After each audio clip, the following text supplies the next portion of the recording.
Bismillahirrahmanirrahim. Elhamdülillahi Rabbil alemin. Vessalatu vesselamu ala Resulina Muhammedin ve ala alihi ve ashabihi ecma'in.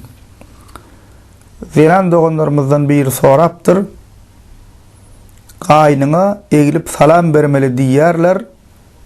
Doğru mu söyleyiptir? Müslüman doğanlar İslam'da edep, ahlak, birege fiila hormat koymak, hususanam özünden ululara, yaş ululara, ene ata, alima, Müslüman yol başsa, Müslüman devlet yol başsa, ondan o gelin olsa qayn enesine, qayn atasına fiilalı olmak berk tavsirliye. Emma bu fiila hormat İslam'ın öwredişiýaly bolmaly. İslam'ın goýan çäkleriniň Peygamberimiz Muhammed sallallahu aleyhi ve sellem'in goýan çäkleriniň daşyna çykmaly däl. Fiila hormat etjek diýip öte geçiberseň, bu ýan fiila hormat bolmaýa, bul öte geçdim bolýar. Edil fiila hormatda edep ahlakda gowşaklyk görkezmek bolmaýşyaly, fiila hormat etjek diýip öte geçmekligen bolmaýar.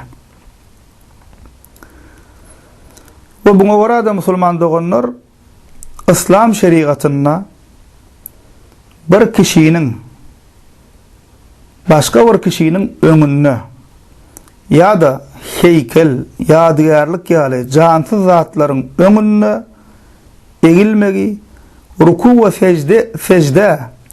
we secde meňzeş hereketler etmegi dogry däldir. Käbir ulamalar haram diýip fetwa beripdir.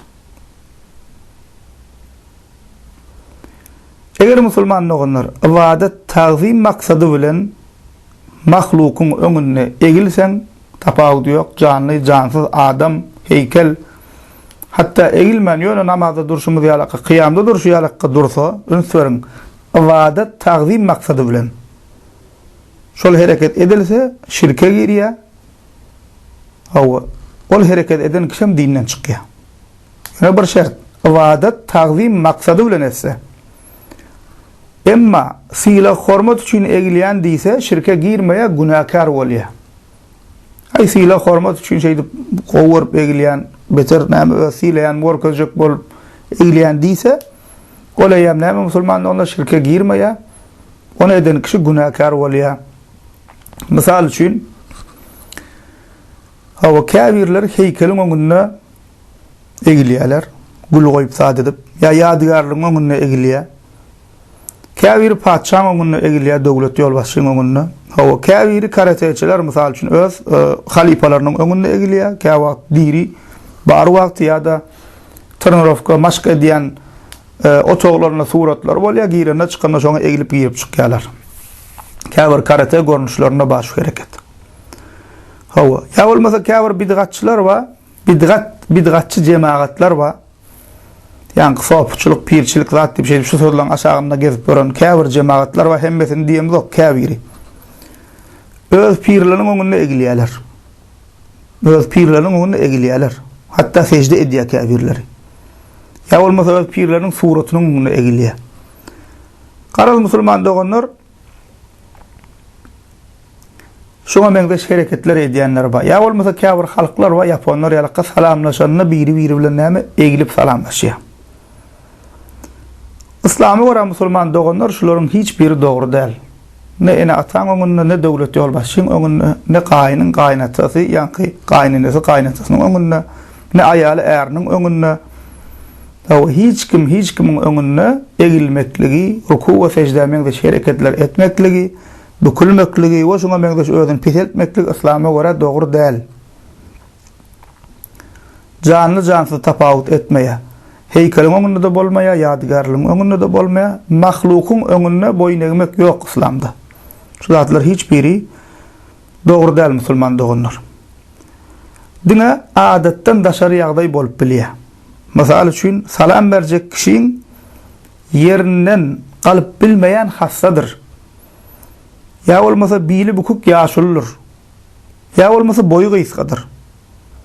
Bu ýagdaýlarda musulman doganlar olara ýakynlaşyp salam bermek üçin egilip bilersiz. Ya da käwagt ene atan alymyň elini öpmek üçin egilip bilersiz. Käwagt hemişe-de. Bu ýagdaýlarda egilmekden maksat egilmek däl aslında näme ýakynlaşyp salam bermek. Hasta bolsa ýerinden turmasyn diýen ýa oturanlar ýerden ahary oturanlar ýerinden turmasyn diýip egilýän. Bu ýagdaýlarda egilmekden maksat asly olara egilmek däl ýakynlaşyp salam bermek. Ene bu näme? Adatdan daşary ýagdaýlar. Bu ýagdaýlarda bolup biler. Bunda hiç günahkarçylyk ýok. Çünki asıl maksat bärde egilmekde. Emma bundan galan ýagdaýlarda musulman doganlar canly jansyz mahlukyň öňünde egilip ýörmek dogry däl. Özüne salam berilende egilip salam berilmegini isleýän kişi we salam berende başgalaryna egilip salam berýän kişi ikisem günahkar musulman doganlar. Hususan musulman doganlar wezipeli baý adamlaryň öňünde şeýdip egilip özüni kiçeldip, peseldip, bükülip gören bolsa günahı beterem agyr. Tirmizi, İbn Majah, Ahmed hadis kitaplarına sahabe Enes bin Malik radıyallahu anh'tan rivayet edilýär.